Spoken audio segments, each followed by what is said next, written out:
real fight. So he signed what I signed. He signed a real fight, and I signed a real fight. And he got his advance, so there's no reason to make excuses of that. He signed a real fight, and he got his advance. So then now makes excuses. No, no. I heard it so many times. You hear so many guys say, "I'm gonna beat Floyd. I'm gonna beat Floyd. I'm gonna beat Floyd." Well, we can go out there and he can do good for all 3 rounds. I'll still be 50, because it don't count. When it's for all the marbles. If it's really for all the marbles, man, y'all know what I can do. Push yourself in training. Not only just training, but hard work. That's boxing. Because very important is stamina. What I'm about to tell you is the kind of information that allegedly gets whispered in back rooms at boxing promotions and never, ever makes it to the public. About it is I did everything on my terms. And you look at so many champions, they can barely walk. They can barely talk. So that's not cool. The name of the game is to hit and not get hit. The less you get hit, the longer you last. And I want to keep everything. Your mind, the mind is a terrible thing.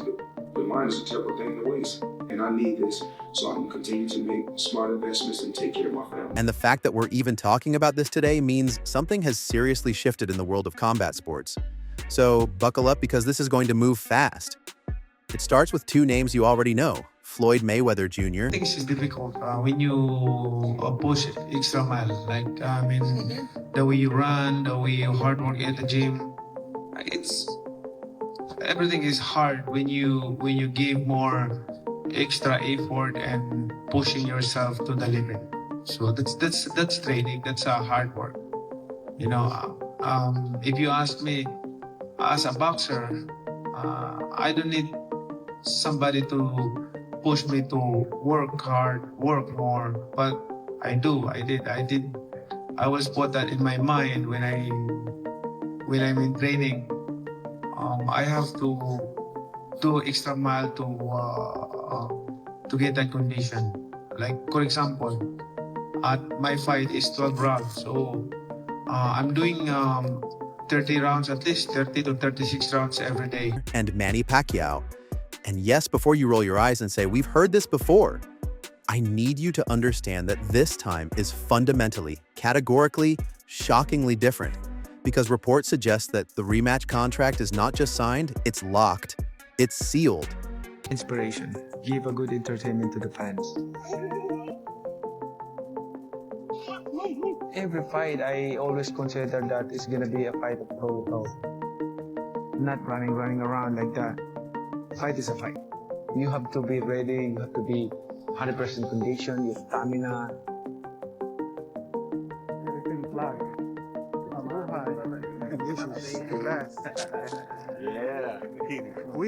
It has allegedly been described by insiders as having no room for excuses, which, coming from Floyd Mayweather, the man who allegedly spent a decade finding reasons not to fight, is either the most confident thing he's ever said or the most terrifying.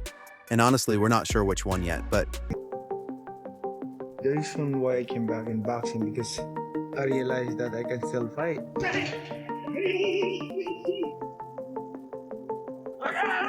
I still have that passion, I still have that speed. I'm blessed by God. Feels good, Manny, or what? You feel good. Nice to be back.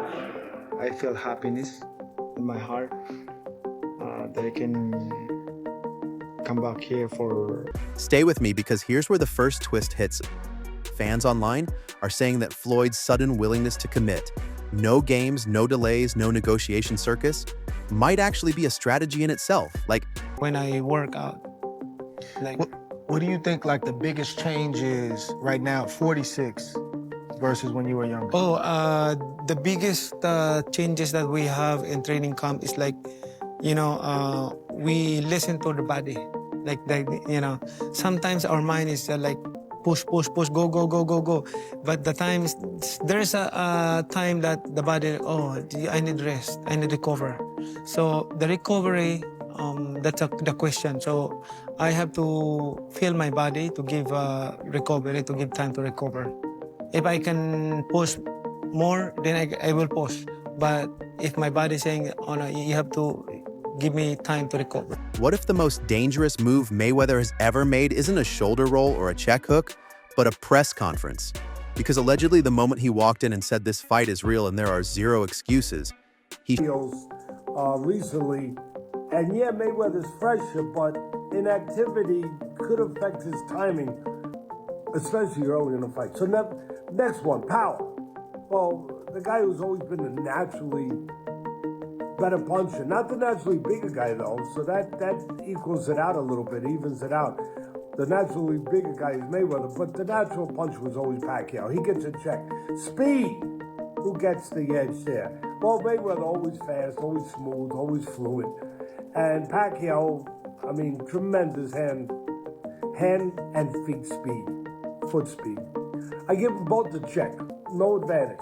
Defense, well, the forte and the reason he can fight so long for Mayweather has always been, he's been a wizard. He's been a defensive magician in the ring. I mean, Pacquiao gets hit more, but, you know, he's a good defensive fighter. He's been great, but... shifted all the psychological pressure directly onto Pacquiao's shoulders, and here's the thing. Pacquiao caught it because Manny walked into that same press conference talking about discipline, talking about stamina, talking about 30 to 36 rounds of daily training, and I need you to pause on that number for a second. Right on. Right on. Right on. Pick it up, boys. Good thing no mixing it up.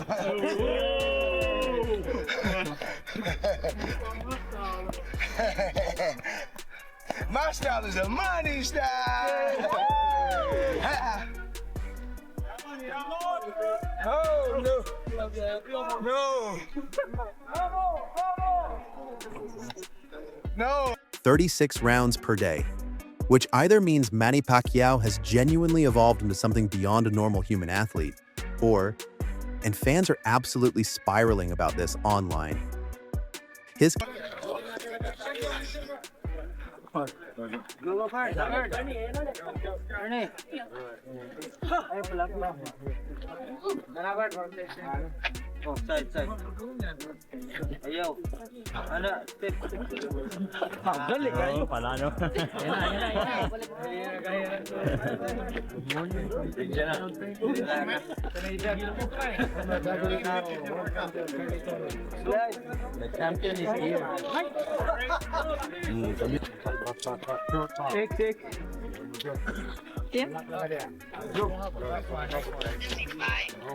camp is allegedly sending a very specific message designed to make Floyd question every single strategic choice he's made in preparation.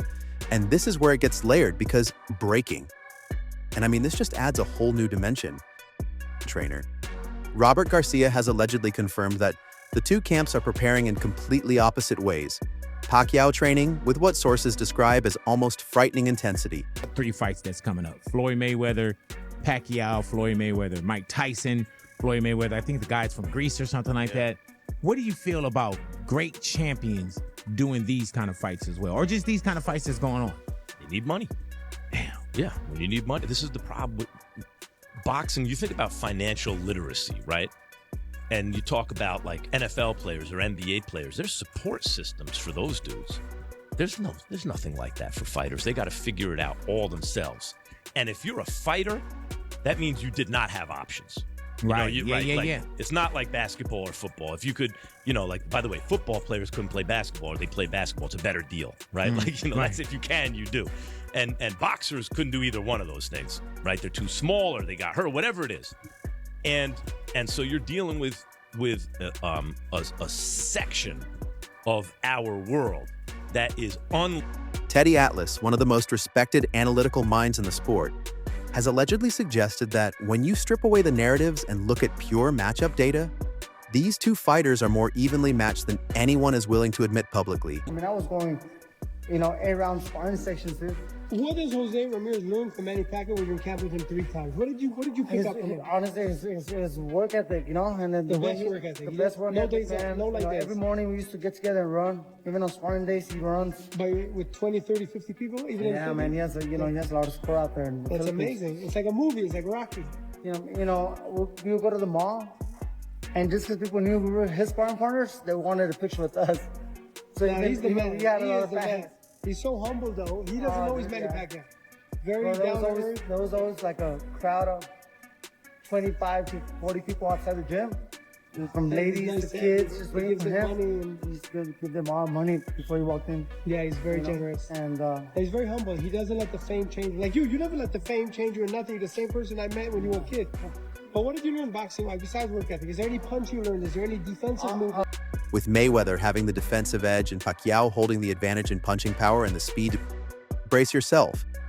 Allegedly comparable, which means everything we thought we knew about why Floyd won the first fight might need to be completely reconsidered. And fans are now saying online that the first fight wasn't a domination, it was a margin. A razor-thin margin dressed up in pretty highlight packages and post-fight press conference confidence. And speaking of confidence, wait.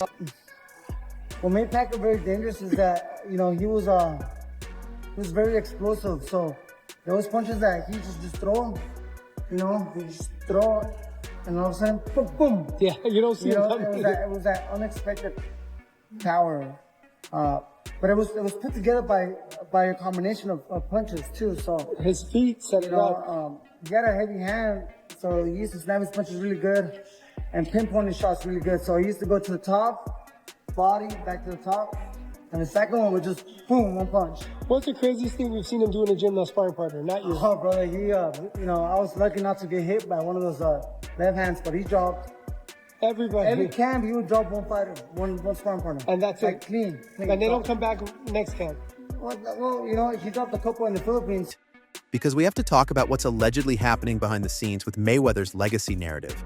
Because Andre Ward, yes, that Andre Ward, has purportedly stepped in to defend Floyd's reputation against what Ward describes as ongoing and unfair criticism, pointing to Floyd's discipline, his consistency, his contributions to the sport, and on one hand, that's a loyal thing to do for a fellow champion. He asked to fight. Is it going to be an exhibition or is it going to be a sanctioned match? No, sanction match. Awesome. Manny, are you happy that you're going to get the second opportunity? It seems like you guys are going to actually get in there again. Are you very excited to redeem yourself? Yeah. I know you spoke a lot about you were injured in the first fight and all, but what would this win mean for you in particular? Personally, you've accomplished so much, 8th division world champion and all. But what would a win over Floyd mean for you? Oh, this is very important. I want to give him a one. Is it a bragging rights thing for you, Manny? Like you can prove you're better than him? You can prove you're better than him? Is that what this is? It's about still showing you're better than him? I'm going to teach him a lesson. But fans online are asking, why does the greatest defensive boxer of all time allegedly need someone else to play defense for him publicly? And is this a sign that the pressure of this rematch is already getting to the Mayweather camp in ways they haven't admitted? Because here's the twist that nobody saw coming. No, I think so. Okay, how do you like the new gym? You own now the Mayweather gym. Now it's the Pacquiao gym. Oh, I like it. I'm excited. I heard the Mayweather promotion CEO say that if you guys have a successful rematch, there could be a third one, Manny. Are you open to a trilogy? With Manny, with Floyd, are you open to a trilogy?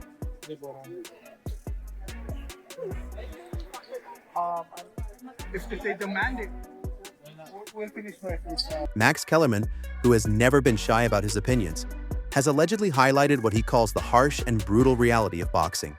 Specifically, that fighters pour everything they have into the sport, their bodies, their youth, their health, their relationships, and receive very little long-term institutional support once their careers end. And now fans are connecting dots online and asking whether Mayweather's famous financial philosophy. And I'll bet you Mayweather, people think, oh, Mayweather's out of shape, he's not training. I'll bet you people behind the curtains that is doing workouts that is not, that's just to be in shape, to be able to box for 12 rounds. Mayweather's not killing himself in sparring. He's not killing his legs and running. But I bet you he's doing workouts that are not going to kill his legs and are not going to come up when it comes to sparring. But I bet you he can shape for the fight. And I bet you don't win by decision. You think Mayweather's decision? Manny's motivated. Manny's burning himself out. Too much runs like a true champion does. but he's 48. Mayweather's older, Robert. Yes, but he's not doing the same workouts that Manny's doing. Manny's showing it to the world. Manny's running in front of 50. But he looks good when you But watch. he's running hard, and his body can't take that much. His body can't take that much. Mayweather knows his body can't take that much. That's why he's doing different trainings to be in shape, but to be able to perform and to be fast. And Protecting his face, protecting his health, protecting his long-term income is actually less about arrogance and more about a very calculated and very lonely understanding of what boxing actually does to the people who give their lives to it, which suddenly makes Floyd's whole defensive persona feel less like a villain origin story and more like a survival strategy. And just when you think you've processed that emotional reframe. Breaking, because Jose Ramirez has allegedly been sparring. Announcing the fight is on. Floyd never made any announcement afterwards. It reminds me of when Jake LaMotta was talking to his wife in Raging Bull. Who made you an authority? Well, all of a sudden you're an authority. Who made you? He is half of this fight. Well, yeah, but he's not the whole fight. He's also all of a sudden one of you're the an promoters authority. as Who well. made you an authority? Let's wait for the whole announcement first. All right, the fight's on. We got it. We always knew the fight was going to be on, did we not? Didn't I always tell you? We That's what did. I've been telling you. We You got did. no choice. You got no choice. The fight's on. The fight was always on. All right, go ahead, Lance. Look, guys. This totally reminds me of when I covered Floyd during his career, and I would be told by his publicist Kelly Swanson, "Come on out to Las Vegas. Floyd will talk to you today." Getting to the gym, looking at Floyd, he's giving me stink eye. Like, is this guy? With Pacquiao's team, and the reports coming out of those sessions are genuinely alarming for the Mayweather camp, with Ramirez reportedly stating that Pacquiao still dominates sparring, that the speed is elite, that the power is elite, that he remains, quote, highly dangerous, and fans online are losing their minds because this isn't a retired legend doing an exhibition. This allegedly sounds like a Manny Pacquiao who has been quietly rebuilt, quietly refined, quietly waiting for one more shot at the thing that allegedly got away from him a decade ago, and Pacquiao himself has confirmed that this rematch is unfinished business, that he is returning not for money, not for fame, but for passion, and for the fans, and to deliver a performance so decisive that no one, not the judges, not the pundits, not the algorithms, not the history books, can ever look away or look back and call it anything other than definitive. And I know what you're thinking. You're thinking fighters always say this, but here's where the final piece of this story lands and it reframes everything. Pacquiao has openly acknowledged that he is aging, that recovery matters now in ways it never did before, that he listens to his body differently, that the intensity has to be balanced with rest, and that single admission, that rare moment of athletic vulnerability from one of the most decorated fighters on the planet, is allegedly what has the boxing world secretly more intrigued about this rematch than about almost any fight in recent memory, because what we might actually be watching isn't just a boxing match. Fans are saying online it's allegedly a final philosophical confrontation between two completely opposite ideas about what a fighting life means. Floyd, who protected everything to extend everything, Manny, who gave everything to feel everything. And the question that nobody in any press conference has dared to ask out loud is this: what if the real story of this rematch isn't who wins in the ring, but what both of them are allegedly trying to prove to themselves about the choices they made, the roads they took, the years they spent on opposite sides of the same sport? And what if? Stay with me. What if the person who loses this fight walks away with something more valuable than the belt? Because sometimes the most dangerous thing in boxing isn't a left hook or a shoulder roll or 36 rounds of daily training. Sometimes it's the truth that a fight forces you to face about yourself. And that is allegedly the real rematch that's been happening for 10 years in the shadows. So the only question left, the one I'm leaving you with, the one I need you to argue about in the comments right now is, after everything you just heard, do you think Floyd and Manny are fighting each other? Or are they allegedly fighting the versions of themselves they've never been able to beat?